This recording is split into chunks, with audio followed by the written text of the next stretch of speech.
Hello students, this is the first lecture series of Engineering Mechanics Introduction Part 1. So let's start.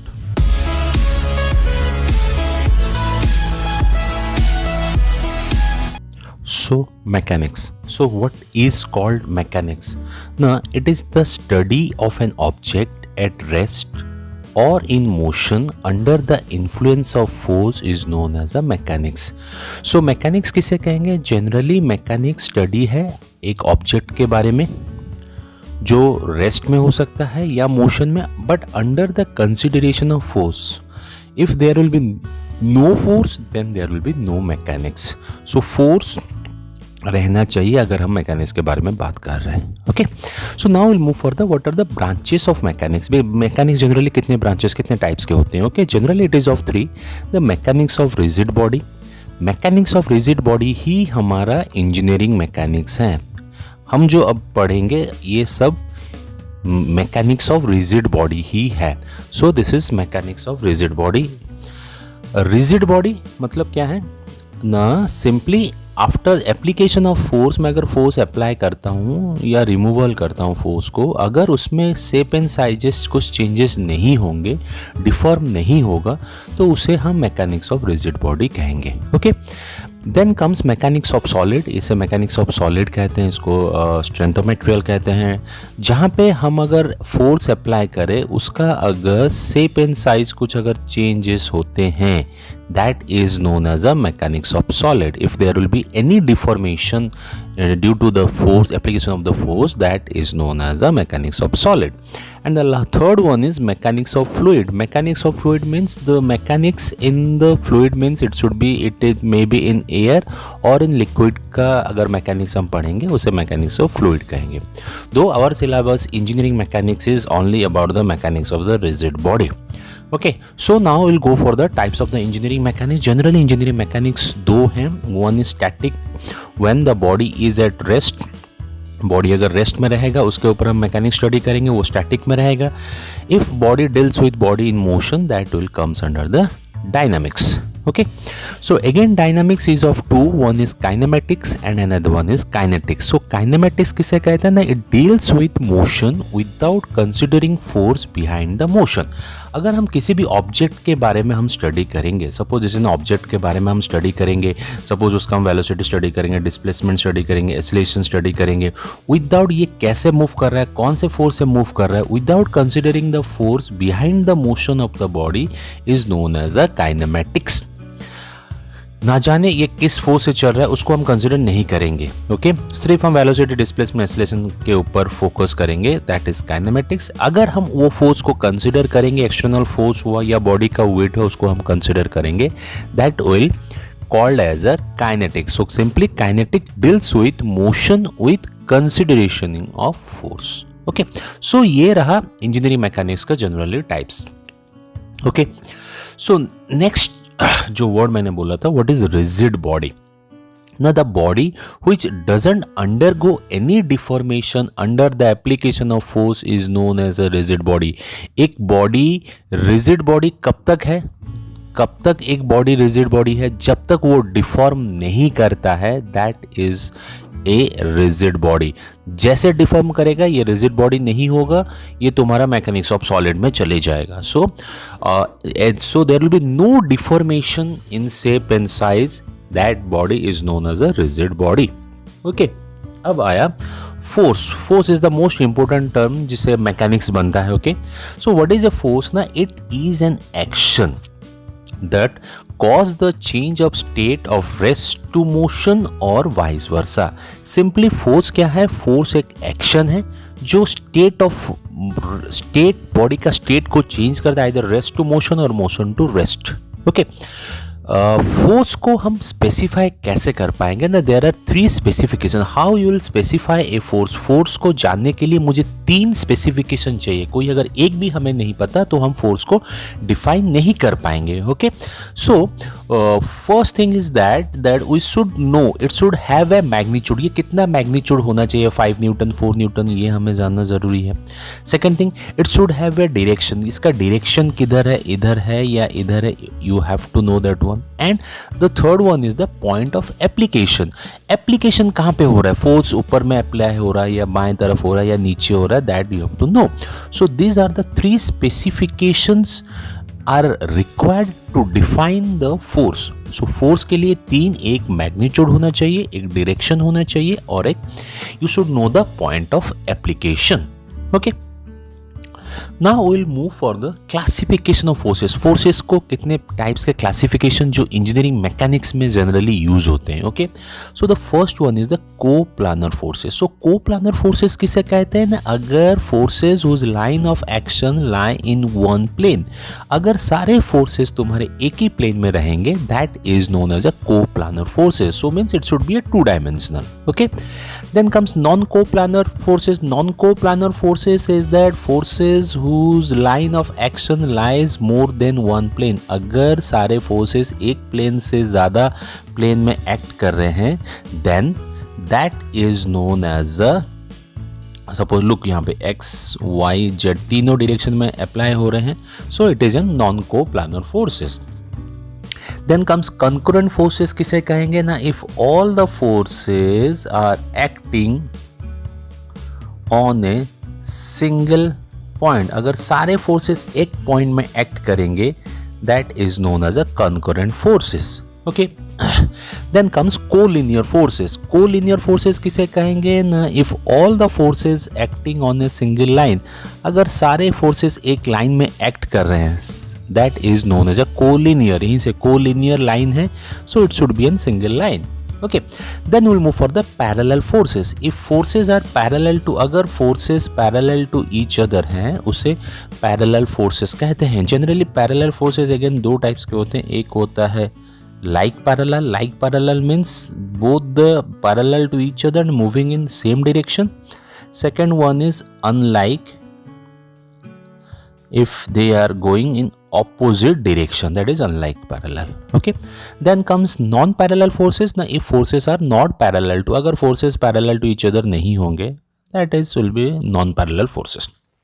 Okay, अब चलते हैं एक important resultant force. So resultant force is that if a number of forces acting on a particle can be replaced with a single force with the same effect, then that is called as a resultant force. So resultant force किसे कहेंगे ना, अगर एक body में बहुत सारे forces act कर रहे हैं, अगर सारे फोर्सेस का इफेक्ट को मैं एक ही फोर्स में कर दूं, that is known as a resultant force. Okay, the effect will remain same, that will be the resultant force.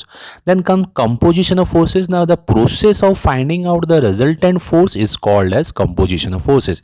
ये जो तरीका है सारे फोर्सेस को रिजल्टेंट में कन्वर्ट करने के लिए, ये जो प्रोसेस को कहा जाता है composition of forces. Okay, so next will move for the parallelogram law of forces. अब हम चलेंगे लॉ ऑफ फोर्सेस. अब क्या है ना, it states that if two forces acting on A point be represented in magnitude and in direction by the adjacent sides of a parallelogram, then their resultant is represented in magnitude and in direction by the diagonal of the parallelogram passing through that point. Okay, so suppose look, this is P, this is Q force, and this is the resultant. This is the resultant. Okay, and this angle is your let it be alpha, and the total angle between P and Q is theta. Okay, so resultant force R कितना होगा, R will be P square plus Q square plus 2PQ cos theta root over. Okay, that will be R, and tan alpha will be Q sin theta divided by P plus Q cos theta, where theta is the angle between the force P and Q. If you'll see in the figure, P और Q का angle है theta, and alpha is the angle between the resultant and with the force P. Alpha is this one. Okay, so ये तुम्हें law को याद रखना है. Simply R is equal to P square plus Q square plus 2PQ cos theta, and tan alpha will be Q sin theta by P plus Q cos theta. अब सारे एक important cases होते हैं, ये सब शॉर्ट क्वेश्चंस में आते रहते हैं, ये सब याद रखना केसेस ना। अगर थीटा का वैल्यू जीरो हुआ, if theta is zero means P and Q both lie in a same line, अगर सेम लाइन में है then what will the resultant force, so resultant force will be P plus Q because cos zero will be one, अगर मैं इसमें put करता हूं cos zero का value one हो जाएगा। Okay, then comes if theta is equal to 90 degree, मतलब P और Q अगर परपेंडिकुलर टू ईच अदर हैं, then R will be P square plus Q square root over, because cos 90 will be 0, so this term will be 0, so R will be P square plus Q square root over. Okay, if theta is equal to 180 means the forces act straight line opposite to each other होगा. Okay, so R will be P minus Q because cos 180 is minus 1, so R will be P minus Q. Okay, if two forces are equal, अगर दोनों forces का value equal है, P is equal to Q है, so R हो जाएगा 2P cos theta by 2. Okay, so these are the cases you have to remember for your short questions in the parallelogram law of forces. Okay, then comes triangle law of forces. So it states that if two forces acting on a point be represented in magnitude and direction by two sides of a triangle taken in order, then the third side represents their resultant in magnitude and direction taken in opposite order. So what is triangle law of forces? ना अगर दो forces एक point में act कर रहे हैं, suppose these are the two forces acting on a point represented as a two sides of a triangle taken in order, तो क्या होगा ना, then their resultant will be the closing side, resultant will be the closing side taken in opposite order, ये opposite order में रहेगा resultant अगर ये दो forces होते हैं. Okay, this is triangle law of forces.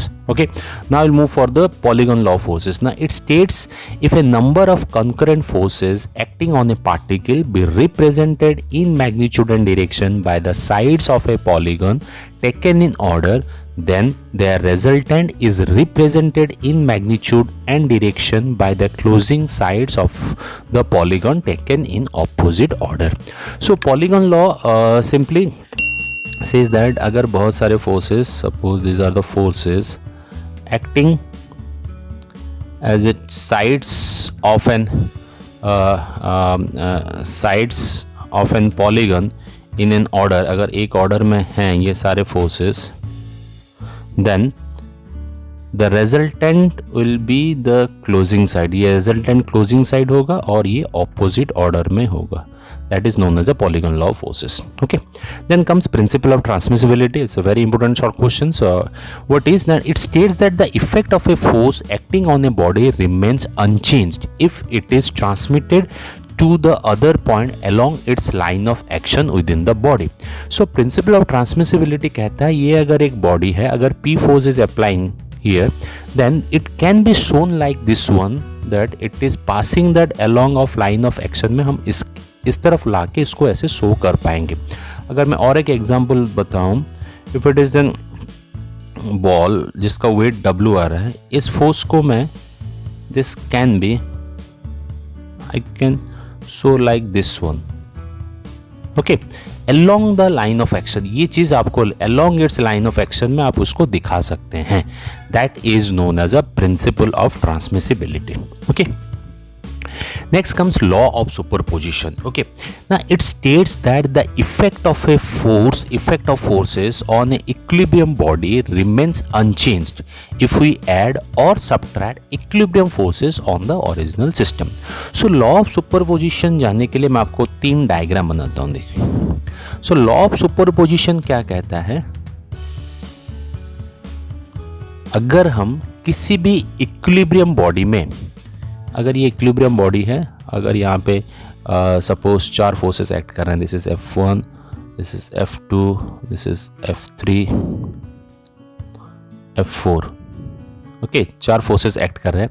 अगर मैं same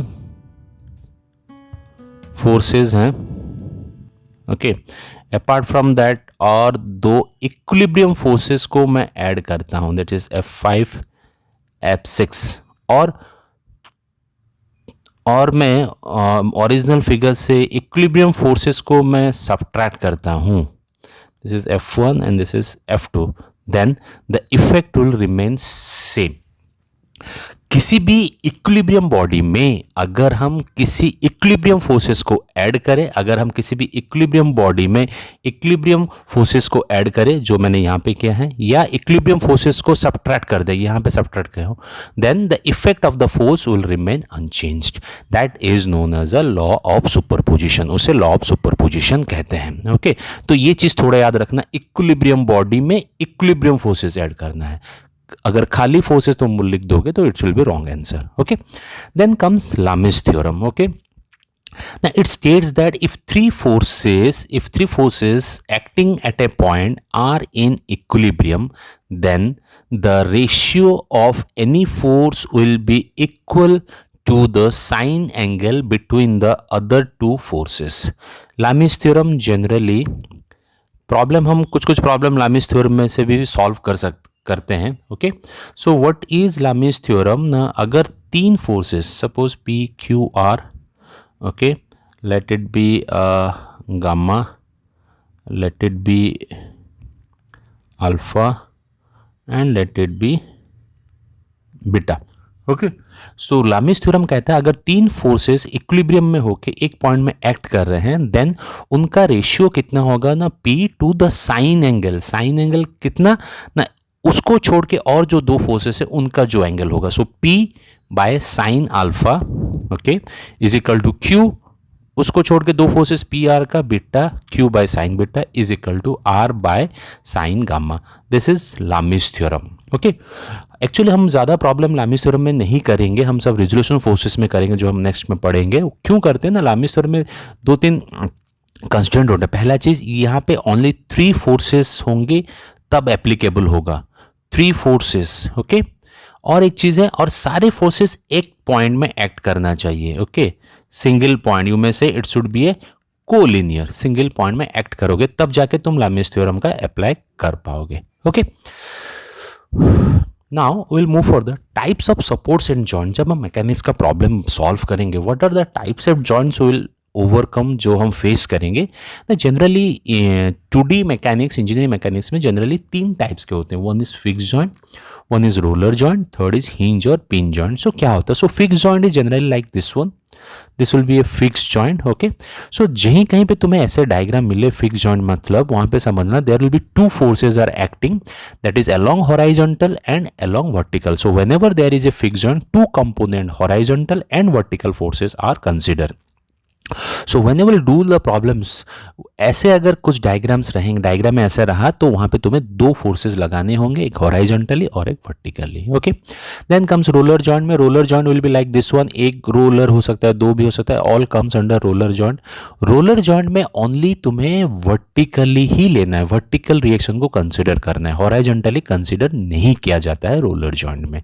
okay, that you have to put in your mind. अगर डायग्राम में ऐसा है, then you have to give only single force, that is along the vertical.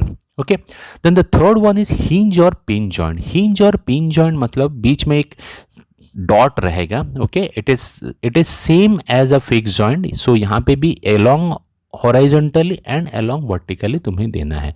So generally fix joint और hinge joint दोनों same होते हैं in engineering mechanics में. Okay, then will move for the free body diagram. The most important definition, the most needed to solve any problem of the mechanics is free body diagram. So free body diagram किसे कहते हैं, उसका definition simple सा है. The diagram in which a body is isolated from all supports and joints and replaced by forces is called as a free body diagram. Free body diagram किसे कहेगा ना, ये एक isolated view है जहाँ पे सिर्फ बॉडी रहेगा और फोर्सेस रहेंगे, कोई सपोर्ट्स और जॉइंट्स नहीं रहेगा, उसे ही कहेंगे free body diagram. Okay, so I am taking 2-3 example. So I am taking first example, there is a ball का वेट नीचे आ रहा है और अगर बॉल का वेट नीचे, रिएक्शन फोर्स ऊपर जाएगा. So this is, so axis मैंने किया, वेट मेरा नीचे आया, ऊपर मेरा आ रह गया. So this is free body diagram. Body है, फोर्सेज हैं, लेकिन अटैच कहीं पे नहीं है, सपोर्ट जॉइंट्स कुछ नहीं है, ये है फ्री बॉडी डायग्राम. अगर फ्री बॉडी से मैं अगर बॉडी को रफ कर दूं, ओनली फोर्सेस को दिखाऊं, सो इसे कहेंगे force diagram.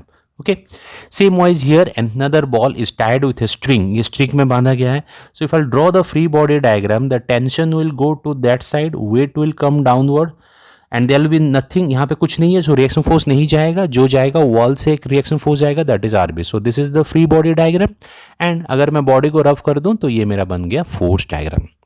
I'm taking another example. Suppose there is a ladder leaning on the wall and the floor.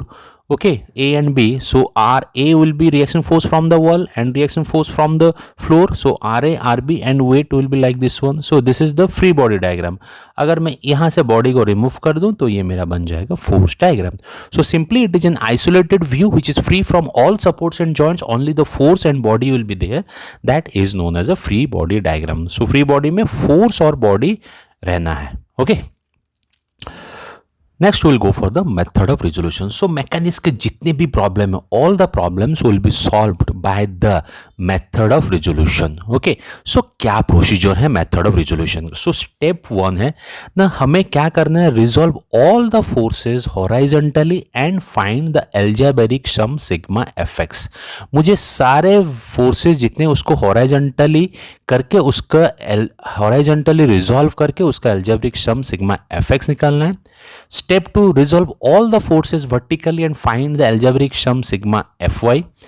तुम्हें सारे forces को vertically resolve करके उसका algebraic sum निकालना है. Then step 3, you have to find out the resultant, that is summation fx square plus summation fy square root over.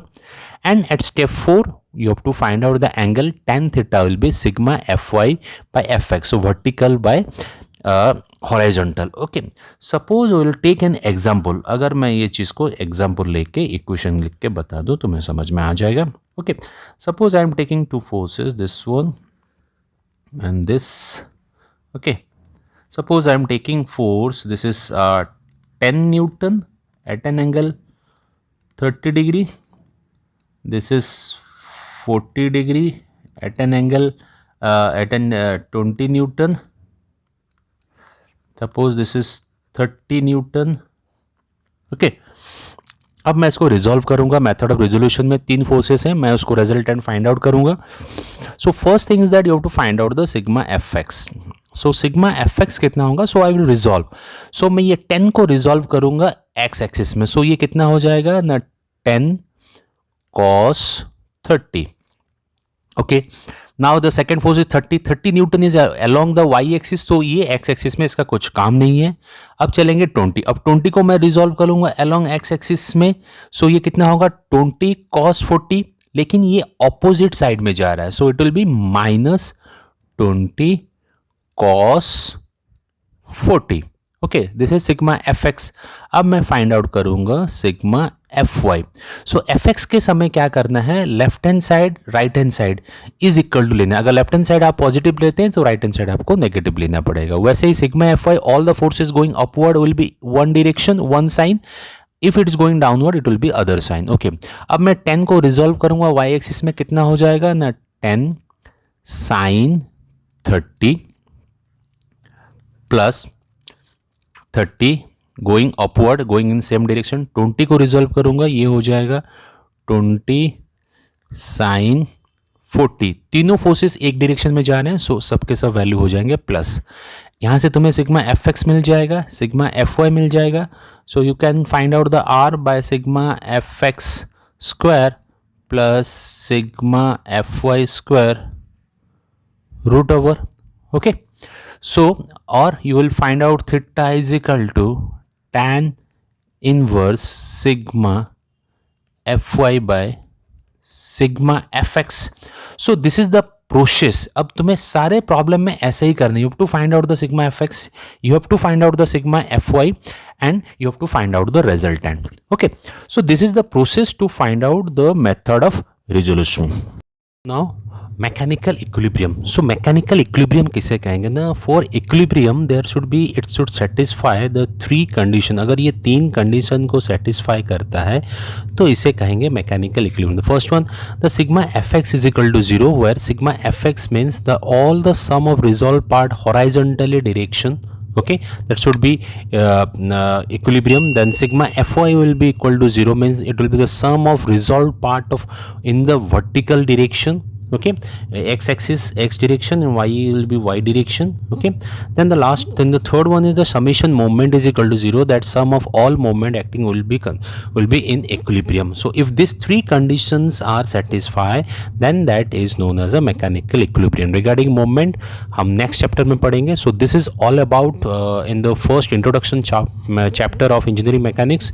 In the next video we will do the problems on resolution of forces. So stay connected. Thanks for watching.